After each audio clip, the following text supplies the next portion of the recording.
جو وہ چاہے تو کیا نہیں ممکن، وہ نہ چاہے تو کیا کرے کوئی۔ تباہی اور بربادی ہے ایسے تمام لوگوں کے لیے جو انسانوں کو طعنے دیتے رہتے ہیں اور ان کی عیبوں کی تلاش میں لگے رہتے ہیں۔ منافق آل ان ون ٹائپ کا وہ پردہ ہے جو ہر قسم کے ماحول میں ہر قسم کے لوگوں کے ساتھ فوری طور پر ایڈجسٹ ہونے کی صلاحیت رکھتا ہے۔ سب کو خوش رکھنا منافق آدمی کا کام ہے۔ بااصول اور باضمیر لوگوں سے اکثر لوگ ناراض رہتے ہیں۔ منافق لوگوں سے سنبھل کر رہیں، یہ پہلے تو آپ سے رو رو کر دکھ پوچھیں گے، پھر ہنس ہنس کر لوگوں کو بتائیں گے۔ قرآن کی یہ خوبصورتی ہے کہ تم اسے بدل نہیں سکتے، لیکن یہ تمہیں بدل سکتا ہے۔ میرا اللہ مٹی سے کیا کیا رنگ نکالتا ہے۔ شیخ عبد القادر جیلانی رحمۃ اللہ فرماتے ہیں، تو اللہ کے راہ میں مستق کو بھی دے اور اسے بھی دے جو مستق نہیں، اللہ تجھے وہ دے گا جس کا تو مستق ہے، اور وہ بھی دے گا جس کا تو مستق نہیں۔ رب کہتا ہے، کسی کو تکلیف دے کر مجھ سے اپنی خوشی کی دعا مت کرنا، لیکن اگر کسی کو ایک پل کی خوشی دیتے ہو تو اپنی تکالیف کی فکر مت کرنا۔ رسول اللہ صلی اللہ علیہ وسلم نے ارشاد فرمایا، جو بھی بندہ کسی وقت بھی دن میں یا رات میں لا الہ الا اللہ کہتا ہے تو اس کے نام اعمال میں سے برائیاں مٹا دی جاتی ہیں اور اس کی جگہ نیکیاں لکھی جاتی ہیں۔ آج کل لوگ دعاؤں میں کم اور چغلیوں میں زیادہ یاد کرتے ہیں۔ لوگ نصیحت سے نہیں ٹھوکر سے سبق لیتے ہیں، کیونکہ نصیحت اکثر ایک کان سے داخل ہو کر دوسرے کان سے باہر نکل جاتی ہے، مگر ٹھوکر سیدھے دل پر لگتی ہے۔ جس کی بیٹی ہو اسے کسی کی بیٹی کے ساتھ ناانصافی نہیں کرنی چاہیے۔ کل کو جب اللہ کی طرف سے مکافات عمل شروع ہوتا ہے تب پچھتانے کا کوئی فائدہ نہیں ہوتا کہ حساب تو دینا پڑتا ہے۔ وہ لوگ جو آپ کی بات پوری سنے بغیر ہی آپ پر الزام لگائیں اور برے الفاظوں سے آپ کی بے عزتی کریں، گالیاں دینے والا انسان دنیا کا سب سے برا انسان ہے۔ حضرت امیر المومنین امام علی علیہ السلام نے فرمایا، انسان کو چاہیے کہ وہ اپنی زبان کو قابو میں رکھے، کیونکہ یہ اپنے مالک سے منہ زوری کرنے والی ہے۔ خدا کی قسم میں نے کسی پرہیزگار کو نہیں دیکھا کہ تقویٰ اس کے لیے مفید ثابت ہوا ہو جب تک کہ اس نے اپنی زبان کی حفاظت نہ کی ہو۔ سجدہ کر لیا ہے تو کیوں خدا سے ضد لگائی بیٹھے ہو؟ طریقہ بندگی ہے، سر سے پہلے دل کو جھکایا جاتا ہے۔ کیوں ہوتے ہو پریشان انجام کے خوف سے؟ تم ان کے پیچھے نہیں بھاگتے جن کا معاملہ خدا کو تھام دیا جاتا ہے۔ اے اللہ، مجھے اپنی محبت میں ایسا مکمل کر دے کہ مجھے تیری رضا کے علاوہ کوئی اور چاہت نہ رہے۔ توکل تو یہ ہے کہ قبولیت کے آثار بھی نہ ہو اور تب بھی دعا جاری رہے۔ اس سے فرق نہیں پڑتا کہ آپ کتنے قیمتی، کتنے قابل اور کتنے اہم ہیں، اگر آپ ناقدرے کے ہاتھ لگے ہوئے ہیں تو آپ بیکار ہیں۔ اور اس دن سے ڈر جاؤ جب تم اللہ کے حضور لوٹ جاؤ گے، پھر وہاں ہر شخص کو اس کے اعمال کا پورا پورا بدلہ مل جائے گا اور کسی پر کچھ ظلم نہیں کیا جائے گا۔ قرآن پڑھو تو دل بدل جائے، نماز پڑھو تو چہرہ روشن ہو جائے۔ کتنے دلکش ہے رسول اللہ صلی اللہ علیہ وسلم کی سنتیں عمل کرو تو زندگی سنور جائے۔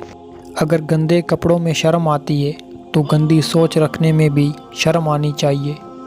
رسول اللہ صلی اللہ علیہ وسلم نے ارشاد فرمایا کہ اللہ تعالیٰ فرماتا ہے، میرے ذکر کے لیے وقت نکالو، میں تمہارے کام میں برکت عطا کروں گا، ورنہ دنیاوی کاموں کی کثرت تم پر اس قدر مسلط کروں گا کہ تمہیں فرصت ہی نہ ہوگی اور سکون سے محروم رہو گے۔ رسول اللہ صلی اللہ علیہ وسلم نے فرمایا، جو کسی میت کو نہلائے، کفن پہنائے، خوشبو لگائے اور اس کو اٹھائے، نماز جنازہ پڑھے اور کوئی عیب وغیرہ دیکھے تو اس کو ظاہر نہ کرے، وہ اپنی خطاؤں سے ایسے پاک و صاف ہو جاتا ہے جیسے پیدائش کے دن تھا۔ زندگی میں ہمیشہ اکیلے چلنا سیکھو، گر جاؤ پھر خود اٹھو، پھر گر جاؤ پھر خود اٹھو، لیکن کبھی بھی دوسروں کا سہارا نہ لو۔ جس دن اکیلے چلنا سیکھ لیا، سمجھو زندگی کے ہر ہار تمہاری جیت ہوئی اور تم سے مضبوط انسان اس دنیا میں کوئی نہیں۔ اپنے بچوں کو بھی سکھاؤ، بچے جب تک گریں گے نہیں انہیں تکلیف کیسے محسوس ہوگی، اور وہ آپ کے بغیر کیسے اس ظالم دنیا کا مقابلہ کریں گے۔ اپنی دل کی کیفیت اسے بتایا کریں کہ آپ کیا محسوس کر رہے ہیں، کتنی تکلیف میں ہے۔ آپ یقین کریں وہ بہت پیار سے سنے گا۔ اس کے سامنے رو لینے سے ہی آپ کے دل میں سکون اترے گا۔ بے شک وہ دلوں کا ہم راز ہے۔ نماز اشراق کی فضیلت۔ رسول اللہ صلی اللہ علیہ وسلم نے فرمایا، جس نے نماز فجر جماعت سے پڑھی پھر بیٹھ کر اللہ کا ذکر کرتا رہا یہاں تک کہ سورج نکل گیا، پھر اس نے 2 رکعتیں پڑھی تو اسے 1 حج اور 1 عمرے کا ثواب ملے گا۔ سچا اور مخلص انسان اگر تمہیں بلند نہ بھی کر سکا تو تمہیں گرنے بھی نہیں دے گا۔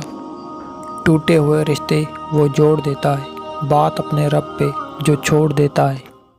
خشک رویہ رکھنے والا اس درخت کے مانند ہے جو پھولوں اور پھلوں سے محروم ہو، نہ بیٹھنے والے کو سایہ دے اور نہ نظر ڈالنے والے کو خوشی پہنچائے۔ انسان اپنے اخلاق کی وجہ سے دل میں اتر جاتا ہے یا دل سے اتر جاتا ہے۔ اپنے اندر برداشت پیدا کریں، معلوم نہیں آپ کو کون کون برداشت کر رہا ہے۔ اہمیت الفاظ کی ہوتی ہے مگر اثر ہمیشہ لہجوں کا ہوتا ہے۔ کتنا خوش نصیب ہے وہ شخص جسے گناہ واقعی گناہ لگتا ہو اور وہ اسے چھوڑنے کی تڑپ میں دن رات دعا اور کوشش میں لگا رہتا ہو۔ اگر تنقید ہی کرنی ہو تو نرم لہجے میں کریں، کیونکہ نرم لہجے ضمیر جگاتا ہے جبکہ سخت لہجہ انا کو جگا دیتا ہے۔ ایسے منافق لوگوں کے ساتھ رہنے سے 1000 درجہ بہتر ہے کہ بندہ اکیلا رہ لے، جو اوپر سے تو بہت پیار جتاتے ہیں اور اندر ہی اندر جڑیں کاٹ رہے ہوتے ہیں۔ معاف کر کے آگے بڑھ جائیں ان سب لوگوں کو جنہوں نے دل دکھایا، تہمت لگائی، برا بھلا کہا، آپ کے لیے غلط بات کہی، آپ کو پریشان کیا۔ یقین جانیے آپ کا رب کچھ نہیں بھولتا، اور وہ جب حساب برابر کرتا ہے تو ناانصافی نہیں کرتا۔ اپنی بیٹی کو اتنا قابل ضرور بناؤ کہ وہ مشکل وقت میں 2 وقت کی روٹی کما سکے، تاکہ وہ کسی درندے کے ساتھ اس لیے زندگی نہ گزارے کہ اس کے بغیر بھوکی مر جائے گی۔ تباہی اور بربادی ہے ہر اس شخص کے لیے جو دوسروں کے عیب ڈھونڈتا اور لوگوں کے پیٹھ پیچھے برائیاں کرتا ہے۔ زندگی میں حقیقی آزادی تم تب محسوس کرو گے جب تمہاری یہ سوچ بن جائے گی کہ میں نے اللہ تعالیٰ کو راضی کرنا ہے، باقی جسے ناراض ہونا ہے تو ہو جائے۔ اچھا وقت اور اچھے لوگ ہر کسی کے مقدر میں نہیں ہوتے، جب بھی ان میں سے کوئی مل جائے تو اسے ضائع نہیں کرنا چاہیے۔ نیت صاف ہو تو نصیب بھی بدلنے لگتے ہیں۔ زندگی میں سب لوگ دوست یا رشتہ دار بن کر نہیں آتے، بلکہ کچھ لوگ سبق بن کر بھی آتے ہیں۔ لوگ بدلتے نہیں، بس بے نقاب ہوتے ہیں، اور جب ایک بار ان کی شخصیت کا حقیقی رنگ نظر آ جائے تو کوشش کریں کہ اسے دوبارہ رنگنے کے بجائے کنارہ کر لیں۔ کچھ رشتے اللہ تعالیٰ خود ختم کرواتا ہے تاکہ ہماری زندگی خراب نہ ہو سکے۔ بے شک وہ جو کرتا ہے بہتر کرتا ہے۔ جب آپ کسی کے راستے میں روشنی کرتے ہیں تو آپ کا اپنا راستہ بھی روشن ہو جاتا ہے۔ ایک حد کے بعد انسان سب کچھ چھوڑ دیتا ہے، روٹنا، شکایت اور گلے شکوے کرنا، اور پھر دل تو ایسا ہو جاتا ہے کوئی بات کرے تو ٹھیک، نہ کرے تو بھی ٹھیک۔ اخبار کی جھوٹی خبریں انسان خرید کر پڑھتا ہے، اور قرآن کی سچی خبریں مفت میں بھی نہیں پڑھتا۔